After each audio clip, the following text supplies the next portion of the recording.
So, harga apa yang jackpot? Ada yang tak sabar nak cari pesaing kepada Proton Emas 5?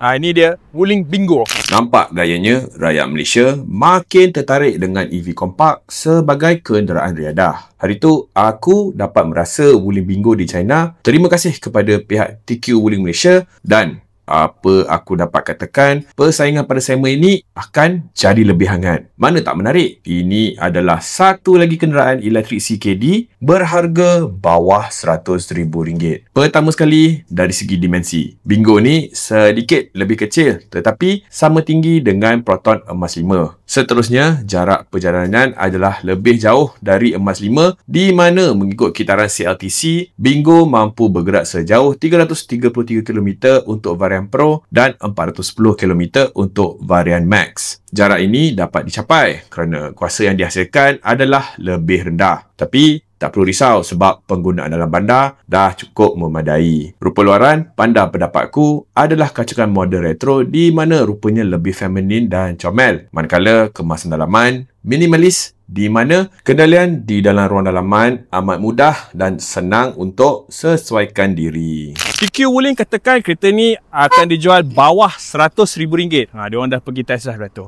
So, harga apa yang jackpot untuk Bingo ni? Cuba komen.